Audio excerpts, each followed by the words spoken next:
असं एक कॉलम होतं आणि ते म्हणजे आम्ही मंडल कमिशन त्या ठिकाणी लागू आणि दुर्दैवाने जनता दलाचा पक्ष जो आहे तो त्या मंडल कमिशनवरतीच पडला अशी असणारी परिस्थिती आहे. सामाजिक प्रश्नाला ज्या ज्या वेळेस या ठिकाणी हात घातला जातो त्या त्यावेळेस समाज व्यवस्थेमधली गणित बदलतात हा त्याच्यातला महत्वाचा भाग आहे. गेली अनेक वर्ष उपेक्षितांचं राजकारण याची सुरुवात व्हावी म्हणून आम्ही असा प्रयत्न त्या ठिकाणी केला.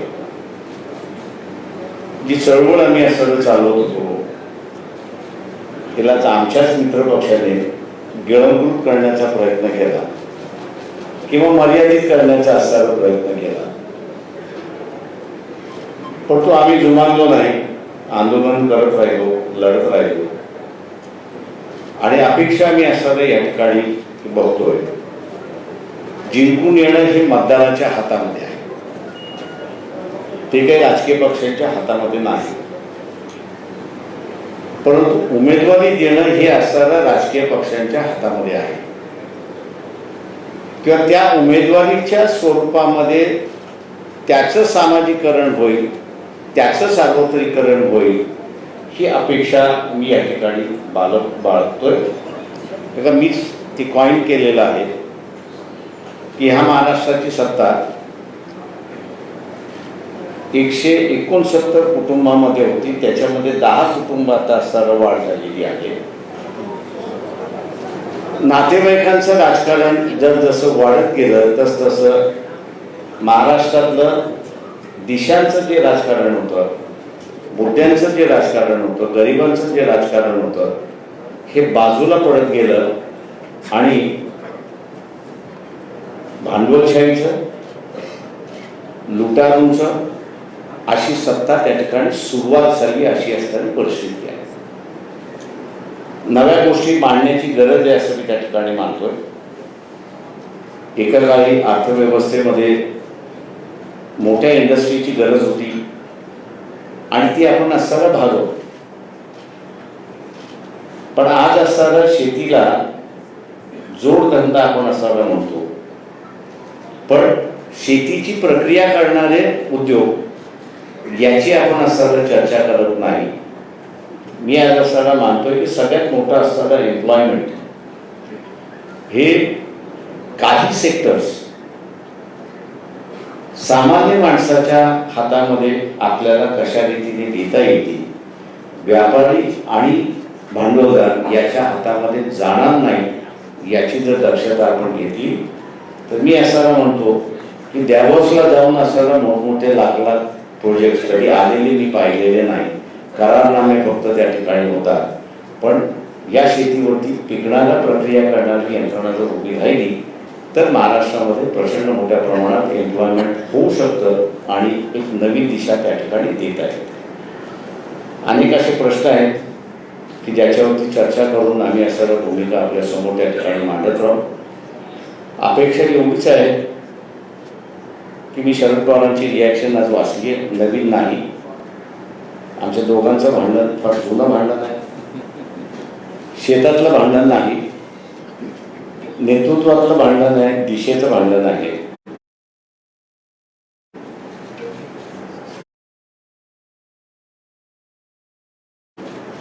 आमच्या बरोबर येतील अशी अपेक्षा मी त्या ठिकाणी बाळगतो.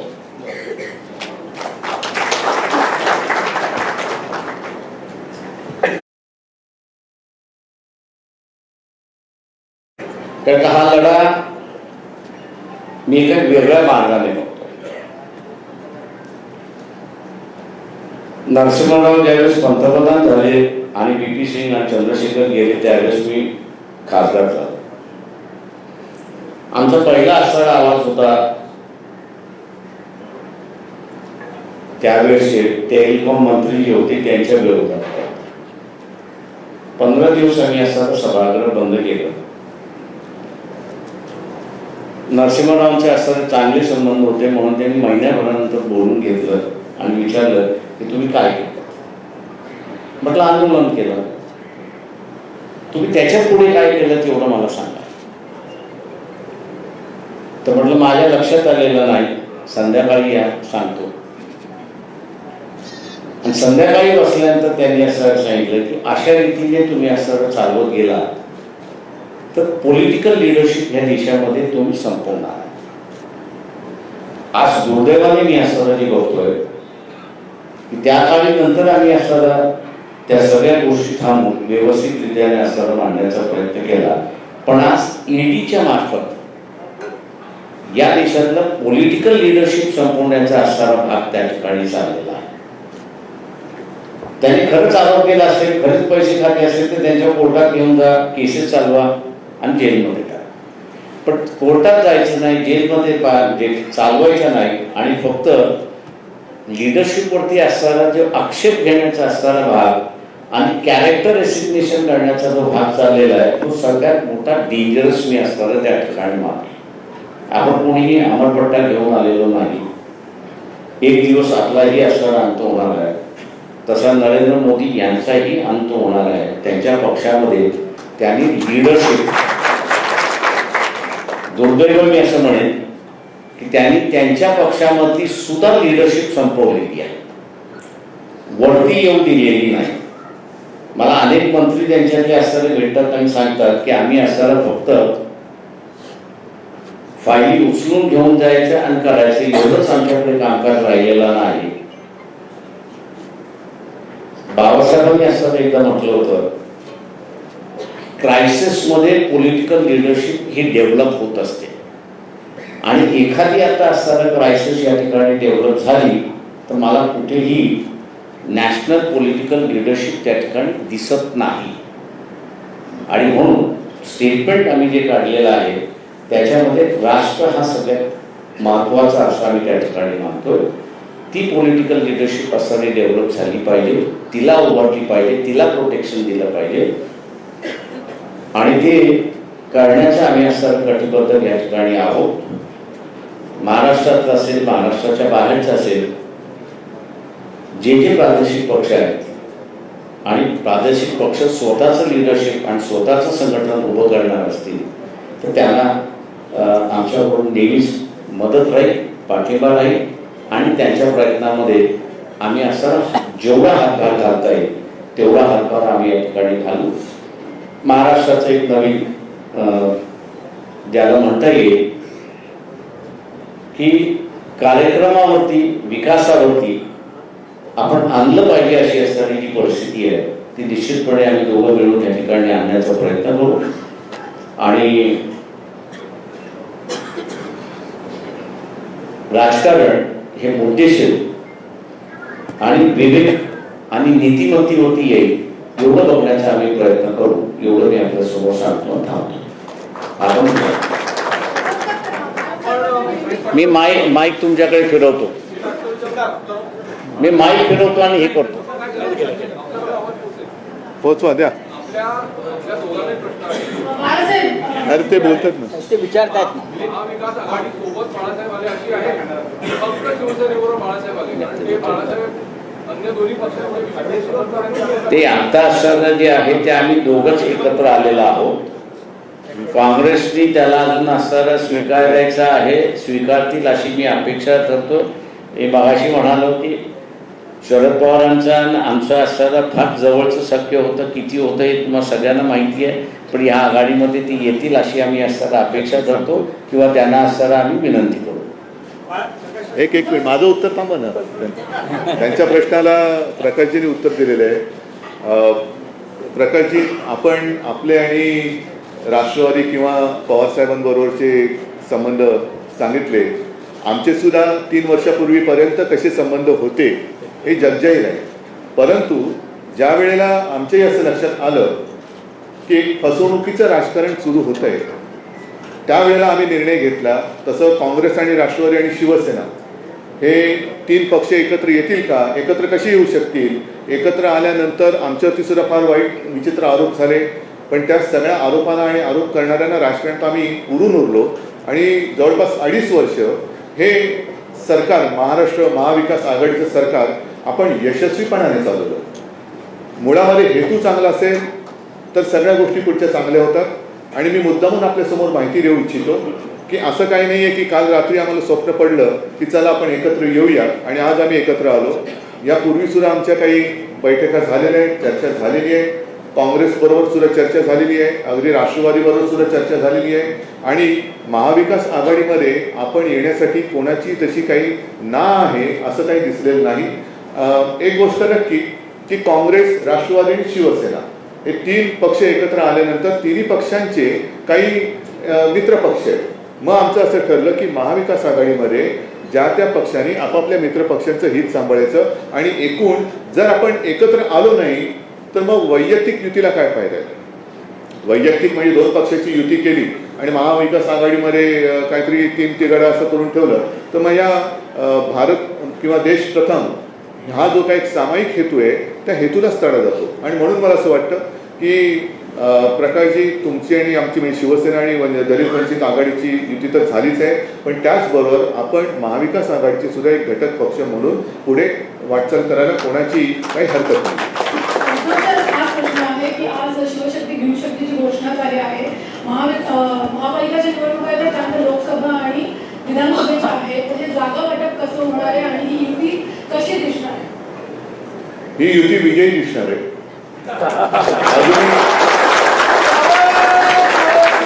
अजूनही निवडणुका जाहीर झालेल्या नाहीत. आम्ही तर सांगतोय पहिल्या दिवसापासून निवडणुका घ्या, हिंमत असेल तर निवडणुका घ्या. हे माझं त्याही वेळेचं आव्हान, जेव्हा आमची युती नव्हती तेव्हापासूनचं आव्हान आज सुद्धा कायम आहे. लवकरात लवकर ह्यांनी निवडणुका घ्याव्याच. मग जागा वाटप काय असेल, कसं काय असेल तो प्रश्न आमचा आहेच. तो विचार केल्याशिवाय का आम्ही एकत्र आलेलो नाही आहोत. पण आज सुद्धा माझं तुमच्या सगळ्यांच्या माध्यमातून या गद्दारांना म्हणा आणि त्यांच्या गद्दारांच्या राजकीय बाब झाल्याला आव्हान आहे की हिंमत असेल तर लवकरात लवकर निवडणुका घ्या. काँग्रेस आणि राष्ट्रवादी सोबत आहे. राष्ट्रवादीविषयी प्रकाश आंबेडकर सांगायचे होते, परंतु काँग्रेसची जी महाराष्ट्र लिडरशिप आहे त्यांचं असं मत आहे की प्रकाश आंबेडकर यांना सोडलं गेल्याबाबत आमच्याकडे पुढे प्रस्ताव आला नाही आणि चर्चाही नाही. मग तुम्ही कसं म्हणतात की तेही आमच्यासोबत आहे? दिसेल ना आज उद्या मी जे काय बोलले ते खरं आहे का ते जे काय बोलले ते खरं आहे ते दिसेल. उद्धव सर, अजितदादांनी सांगितलं आहे की जर का शिवसेना आणि वंचित बहुजन आघाडी यांची एकत्रित युती होत असेल तर या पुढचं जे काही जागा वाटप असेल ते शिवसेनेच्या म्हणजे महाविकास आघाडीमधला तिसरा पक्ष शिवसेना म्हणून त्यांच्या ज्या काही जागा असतील त्या जागांमधून वंचित बहुजन आघाडीला द्यावे. महाविकास आघाडीमध्ये त्यांना स्थान असेल असं अजितदादांनी म्हटलं. नाही, महाविकास आघाडीमध्ये स्थान असणार. शेवटी अजूनही कोणी कोणत्या जागा लढायच्या हेच मुळामध्ये ठरवण्याची वेळ आलेली आहे, आता गरज आहे. आणि ते ठरवल्यानंतर कोणाच्या वाट्याला कोणत्या जागा, हा जागा ठरल्यानंतर मग कोणी कोणत्या मित्रपक्षाचं कसं हे करायचं. जसं आता विधान परिषदेच्या बाबतीत झालं, केली ना आम्ही एकमेकाला मदत केली. त्याच्यामध्ये सुद्धा अगदी नागपूरला आम्ही अर्ज भरला होता पण मागे घेतला. नाशिकची जागा ही काँग्रेसला सोडली होती. काँग्रेसच्या उमेदवारांनी काय ते करू नये ते केलं. त्याच्यानंतर मग आम्ही अपक्षाला तिथल्या पाठिंबा महाविकास आघाडीच्या उमेदवार त्या शुभांगीताई पाटील सगळ्यांनी मिळून केलं. अमरावतीची जागा काँग्रेसने जिंकलेली होती ती आम्ही काँग्रेसला सोडली, पण काँग्रेसनी आमचा माणूस उमेदवार म्हणून केला, आम्ही काही त्याला म्हटलं नाही. त्याच्यामुळे हे सामंजस्याचं राजकारण आता यापुढे करायचं नसेल तर मग मला असं वाटतं एकत्र येण्याचं नाटक कोणी करू नये. उद्धव साहेब ठाकरे परिवार ने कभी भी जात पात की राजनीति नहीं की है. आज इस गठबंधन के दौरान आपने कहा कि आपकी प्राथमिकता राष्ट्र होगी, तो क्या ऐसे में समझा गया कि यहाँ से पॉलिटिकल लाइन आगे गठबंधन में आप जात पात की राजनीति करेंगे या फिर सारी चीजों? मेरे पिताजी ने कई बार कहा है कि आमचं हिंदुत्व हे राष्ट्रीयत्व आहे. हे त्यांनी अनेकदा बोललेलं आहे. मैं कोई नई बात नहीं करने जा रहा हूँ.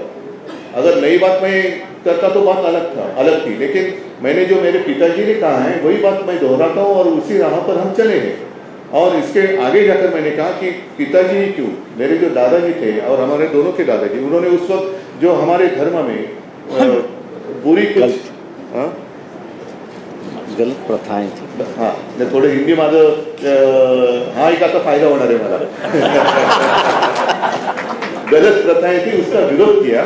तो हमेशा देश हित सबके सामने, पहले देश नहीं रहेगा तो हम क्या रहेंगे. आणि हिंदुत्व आमचा श्वास आहे, हिंदुत्व हे राष्ट्रीयत्व आहे, हिंदुत्व म्हणजे काय आहे हे सगळं प्रकाशजींनी ऐकलेलं आहे, वाचलेलं आहे आणि त्यांनी सांगितलेलं आहे की आता जी काही शिवसेना पुढे येते ते आम्हाला मान्य आहे. उद्धवजी, आज युतीची घोषणा होते आहे. यापूर्वी अनेक बैठका झाल्या. या बैठकांमध्ये खास करून मुंबई महानगरपालिकेसंदर्भात जागा वाटपाची काही प्राथमिक चर्चा झालेली आहे का?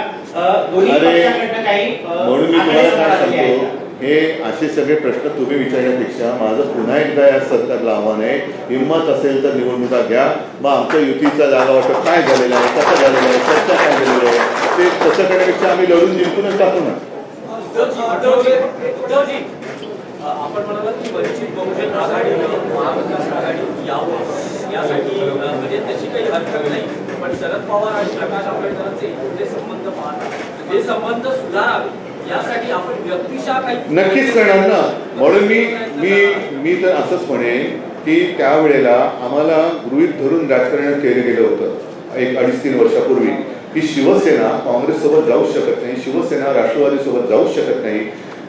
त्या तर वेळेला मला असं सांगण्यात आलं की बघा राष्ट्रवादीबरोबर चाललंय, पवारसाहेबांचं लौकिक तुम्हाला माहिती आहे, कधी पण दगा देतील, हे मी जाहीर भाषणात सांगितलेलं आहे. मी त्यांच्याकडे बघत राहिलो आणि माझ्याच लोकांनी दगा दिला.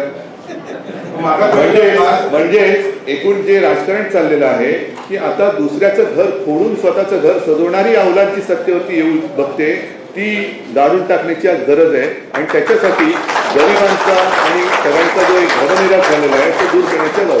माझा प्रश्न प्रकाश आंबेडकर साहेबांना आहे.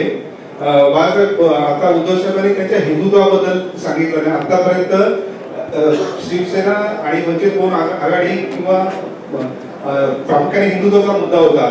उद्धव साहेबांनी जे हिंदुत्व सांगितलं सर त्याच्यावर तुमचं काय म्हणणं, ते स्वीकार्य असेल का वंचित बहुजन आघाडीला? ते मी मागे त्या दिवशी म्हणालो होतो की प्रबोधनकारांचं जे हिंदुत्व होतं आणि त्यांनी असणारं जे चाललेलं होतं त्याच्यावरती चालण्याचा असणारा बाद शिवसेनेचा असल्यामुळे समाज सुधारण्याची गरज जी होती ती तुम्हाला असणारा काही वेळेस कडवटपणाने घ्यावी लागते आणि ती प्रबोधनकारांनी घेतली. त्याच्यामुळे ती लाईन सुरुवात राहील असं मी अगोदरच आम्ही ठरवलं असल्यामुळे ती लाईन पुढे जाईल आणि हळूहळू आपल्याला दिसण्यात येईल की कशा पद्धतीने जायचं आहे. निगेटिव्ह राजकारण जे आहे हिंदुत्वाचं सध्या RSSचं आणि BJPचं द्वेषाचं जे आहे की आम्ही ख्रिश्चनांच्या विरोधात, आम्ही मुसलमानांच्या विरोधात आणि म्हणून सगळ्यांनी एकत्र या असं जे आहे याच्यापेक्षा समाजव्यवस्था एकत्र कशी आली पाहिजे, कुठच्या मुद्द्यांवरती आली पाहिजे, ती कशा पद्धतीने येईल याची असणारी मांडणी आम्मी करत जाणार आहोत. देखा गया है कि जो गठबंधन होते हैं शिवसेना के साथ जो गठबंधन वो हमेशा मातोश्री पर हमने देखे, इस बार आप यहाँ पर आए हैं, क्या इसके पीछे? मैं कई दिनों से यहाँ आना चाहता था लेकिन कोई बुला नहीं रहा था मुझे.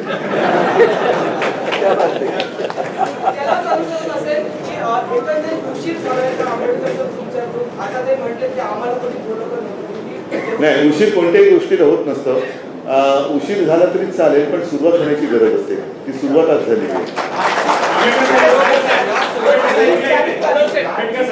एक प्रश्न आहे की मागच्या निवडणुकीमध्ये लोकसभा आणि विधानसभा निवडणुकीमध्ये सगळ्यात जास्त वंचित बहुजन आघाडीने काँग्रेस आणि राष्ट्रवादीचं नुकसान केलं.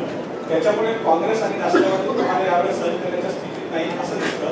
त्यावेळेस एक सेकंद, त्यांनी उत्तर देण्याच्या आधी गेल्या लोकसभेला आणि विधानसभेला यांनी नुकसान केलं असेल पण आम्ही तर काँग्रेस आणि राष्ट्रवादीच्या विरोधातच लढलो होतो.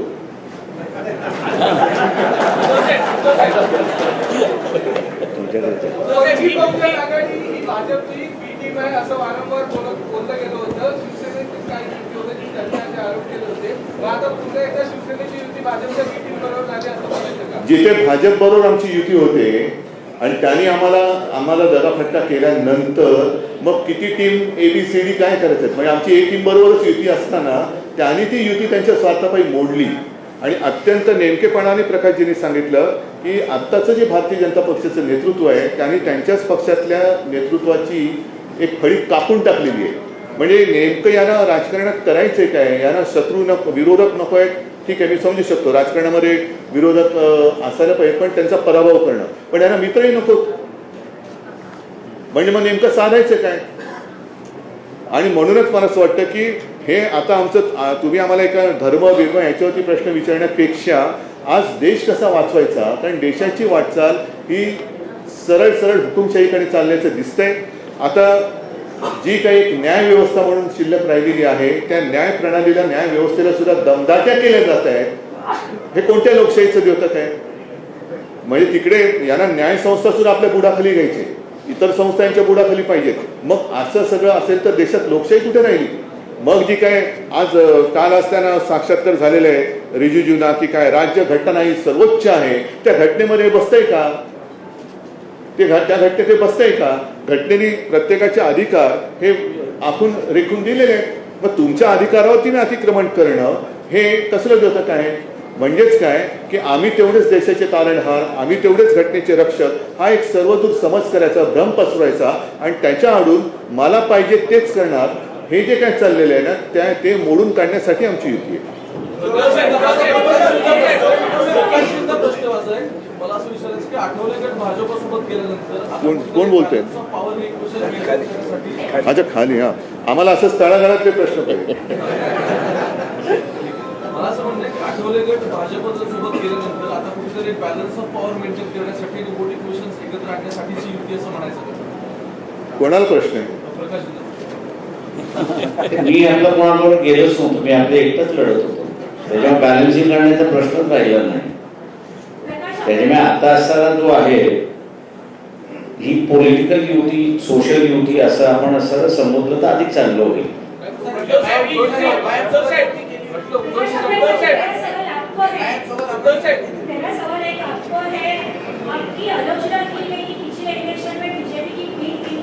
मैंने कहा ना उत्तर दिया उसको. राष्ट्रवादी और एनसीपी और कांग्रेस के साथ आपका कैसा आगे गठबंधन कैसा रहेगा, आपकी राजनीति उनके साथ कैसी रहेगी. देखिए, सवाल जो आपने जो पूछा है वो लोकसभा के वक्त जो है कांग्रेस और एनसीपी दोनों का ये सवाल था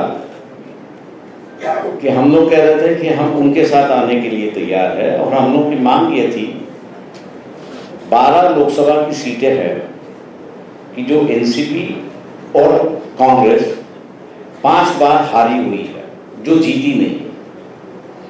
हम उनसे ये कह रहे थे कि भाई इन 12 सीटों में से आप हमसे शेयर कर लीजिए. कांग्रेस शेयर करने के लिए तैयार नहीं थी. अब वजह क्या है मैं आज नहीं बताना चाह रहा हूं, लेकिन जब उनको पता चला कि एमआईएम के साथ में हम लोग का जो समझौता था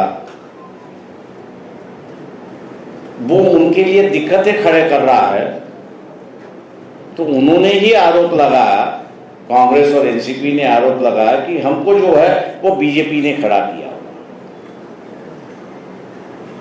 सवाल यह है कि उनको जीतना था या हारना था. पिछले लोकसभा के इलेक्शन में हम लोग 65 लाख वोट लिए थे. अगर उसकी जोड़ अगर एनसीपी और कांग्रेस में हो जाती तो शायद मेरे ख्याल से 20-20 सीटें दोनों जीतते, ऐसी एक परिस्थिति है. सवाल यह है कि इसमें अगर कोई तथ्य होता तो लोग हमारे पीछे नहीं होते, लेकिन कांग्रेस की जो रणनीति थी, एनसीपी की जो रणनीति उस वक्त थी, अब मेरे ख्याल से उसके पीछे छोड़ना चाहिए. जो बातें हो गई उसको हम लोग ने भूलना चाहिए, नया रास्ता अपनाना चाहिए. और इसलिए मैं नया रास्ता अपनाने से कह रहा हूँ कि जो डिक्टेटरशिप आ रही है, आज मैं लोगों से कह रहा हूँ कि आज तक राजनीतिक पार्टी और राजनीतिक नेता ही आरोप कर रहे हैं कि डिक्टेटरशिप आ रही है.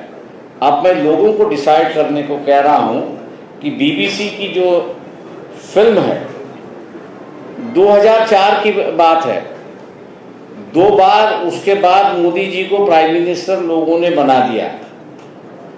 मतलब उस इंसिडेंट का लोगों पे कोई असर नहीं हुआ. ये परिस्थिति होने के बावजूद भी आज 2022 में बीबीसी कुछ दिखा रही है तो हम उसको टॉलरेट नहीं कर रहे, हम उसको सहने के लिए तैयार नहीं है। मैं आप लोगों से ये पूछ रहा हूँ कि ये जो मानसिकता है कि हम किसी को सहन करने के लिए तैयार नहीं है, क्या ये निर्देश करती है या नहीं करती है कि हम लोग डिक्टेटर की ओर बढ़ रहे हैं और एक नया डिक्टेटर इस देश में पैदा हो रहा है? इसका फैसला आम लोगों ने लेना चाहिए और आम लोगों ने अपनी राय बनाना चाहिए। ये अब हम लोग जो लोगों से कह रहे हैं, मैं उम्मीद करता हूँ कि आम जनता जो है इस पर सोचेगी और अपने विचार रखेगी। उद्धव साहब, आपसे सवाल ये है कि अभी आपने कहा कि राष्ट्र प्रथम, ये आपका एक नारा है या ये एजेंडा है। हमेशा बीजेपी भी कहते आ रही है कि राष्ट्र प्रथम, तो आपका एजेंडा उनके एजेंडा से अलग कैसे है? जैसे हमारा हिंदुत्व उनके हिंदुत्व से अलग है वैसी है। ही नवीन युती आहे ती महाराष्ट्रातल्या तळागाळात पोहोचवण्यासाठी आपण काही महाराष्ट्रातले धोरणे करणार आहात का? आणि दुसरा प्रश्न असा आहे की गेल्या महिन्याभरापासून तैलचित्राचा जो विषय आहे, तैलचित्र विधिमंडळात लावण्यात येणारं, तर आपल्याला निमंत्रण आहे, आपण पाहिलं नाही, अशा वेगवेगळ्या गोष्टी बाहेर ऐकायला येत होत्या, त्यावर आपलं काय मत आहे? एक पहिला मुद्दा असा आहे की मी स्पष्ट करू इच्छितो, आत्ता जे प्रकाशजींनी सांगितलं की नया रास्ता आणि त्याच्याबरोबर काँग्रेस आहे, राष्ट्रवादी आणि शिवसेना आहे, असे सगळे एकत्र आहेत आणि प्रकाशजी नया रास्ता म्हणतात, त्याच्याबरोबर नया रास्ता आणि नया रिश्ता, ह्या महत्त्वाच्या गोष्टी। एक रिश्ते की नई सुरुवात हम करने जा रहे हैं आणि ज्या काही भूतकाळात चुका झाल्या असतील त्या आता गाडून टाकून आपल्याला पुढे जाणं गरजेचं आहे, कारण नाही तर खरंच आज देशासमोर नेतृत्व कोण करणार हा मोठा प्रश्न आहे आणि ती जी काही पोकळी तयार झालेली आहे ही पोकळी देशासाठी घातक आहे आणि असंच जर काय या दिशेने राजकारण चालत आलं तर फार पूर्वी जे शिवसेना प्रमुख म्हणायचे की देशात अराजक येईल, तर देशाची अराजकाकडे ही वाटचाल तर सुरू नाही झाली, हा एक प्रश्न स्वतःला विचारण्याची गरज आहे। आणि म्हणून मला असं वाटतं की ज्याप्रमाणे शिवसेना, काँग्रेस आणि राष्ट्रवादी, माझा काही त्यावेळेला संबंध नव्हता राजकीय, जेव्हा आम्ही 25-30 वर्ष एक हिंदुत्व भाजप एक म्हणजे आम्ही वटपौर्णिमा करत होतो, सगळं करत होतो, याचा अर्थ असा नाही की जन्मोजन्मी हाच जाऊ द्याचा, तर बायको म्हणाले, पण त्यांनी मात्र काही करायचं, त्यांनी PDP बरोबर बसायचं, त्यांनी यांच्याबरोबर जायचं, त्यांनी त्यांच्याबरोबर जायचं, म्हणजे आम्ही वटपौर्णिमा करतो आणि ते बाहेर खालीपणा करतोय, असं हिंदुत्व आम्हाला मान्य नव्हतं। आणि खरं हिंदुत्व काय आहे की ठीक आहे ना, आज मोहन भागवत, आज म्हणजे आता मी दसऱ्याच्या वेळेला बोलवलं, मशिदीत जाऊन आले, हिंदुत्व सोडलं का त्यांनी? भारतीय जनता पक्षाने PDP बरोबर समझोता केला होता, हिंदुत्व सोडलं का त्यांनी? संघमुक्त भारत म्हणणाऱ्या नितीश कुमार बरोबर त्यांनी आता त्यावेळेचा चाललेला लालू आणि त्यांचा संसार मोडून घुसले होते, हे दुसऱ्याचा संसार मोडून त्याच्याबरोबर साठवलुट करणं हे हिंदुत्व आहे का?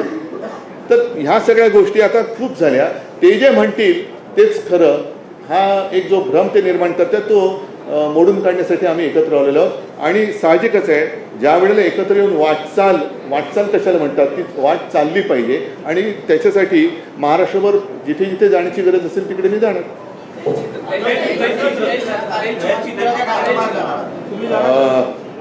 तैलचित्राबद्दल बोलणं कठीण आहे, याचं कारण शेवटी मला असं वाटतं, आज संजय राऊत यांनी सामनाचा अग्रलेख चांगला लिहिलेला आहे, त्याच्यात त्यांनी मंबाजी वगैरे असं ते आता सगळं तुम्हाला माहिती आहे की जी काही घिसाडघाई चाललेली आहे त्याच्यावरती आता थोडंसं मी संध्याकाळी बोललं नाही, आता सगळं बोललं संध्याकाळी तुम्ही येणार नाही,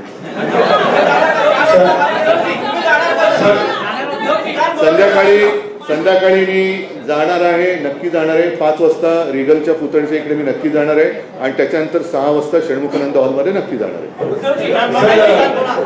सर, नाशिक पदवीधर मतदारसंघामध्ये वंचित बहुजन आघाडीचे उमेदवार आहेत, तर त्यांच्याबद्दलचं काय स्पष्टीकरण? युतीचं जे आहे ती चर्चा आज जाहीर झाली अशी असणारी परिस्थिती आहे। इलेक्शन जे आहे ते अगोदर सुरुवात झालेलं आहे, तेव्हा पॉलिटिकल पार्टीजनी आपापल्या असणाऱ्या भूमिका घेतलेल्या आहेत, त्या इलेक्शनमध्ये आणि आजच्या याच्यामध्ये फरक असं मी त्या ठिकाणी मानतो। ते इलेक्शन तसेच चालत राहतील, रिझल्ट जे येतील ते लोकांसमोर 30 तारखेला त्या ठिकाणी दिसतील, पण याच्या पुढची जी वाटचाल मी जसं म्हणालो, एक नया रास्ता म्हणून जो आहे तो आपल्याला त्या ठिकाणी दिसेल। उद्धवजी एक प्रश्न आहे की अलीकडे पंतप्रधान मुंबईत आले होते आणि शेवटचा. हजारो कोटी प्रकल्पांची भूमिपूजन झाली. मुंबई महापालिकेच्या प्रचाराला इतर विषय काढायला असं असताना मला असं वाटतं की भ्रष्टाचार हा सगळ्यात महत्त्वाचा मुद्दा. मला असं वाटतं की या काही मुद्द्यावरती मी आज संध्याकाळी बोलणार आहे. म्हणून आता एक राज्याच्या आणि देशाच्या दृष्टीने एक महत्त्वाचं जे पाऊल आम्ही दोघं टाकतोय ते म्हणजे शिवशक्ती भीमशक्ती एकत्र येणं. त्याच्यासाठी देशाचा विचार करणं साहजिकच आहे. याचा अर्थ आम्ही कोणी काय धर्म सोडून कुठे काय पुढे जाणार आहोत अशातला भाग नाही. पण देश हा आमचा धर्म आहे, माणुसकी आमचा धर्म आहे. त्यांनी जो काही धर्म स्वीकारलेला आहे, माझा धर्म जो काय आहे तो त्याच्यात एकमेकाच्या आड कुठे न येता दोन्ही धर्म आणि त्यातल्या वाईट रूढी परंपरा दूर करण्याचं काम मी मागाशी सांगितलं की दोघांच्या आजोबांनी केलं. तीच वाटचाल आम्ही यापुढे करत राहू. ठीक आहे. मला असं वाटतं आपण त्याबद्दल धन्यवाद. लास्ट आभार माना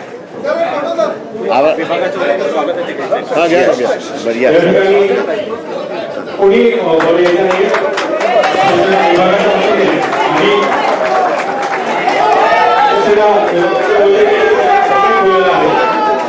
आणि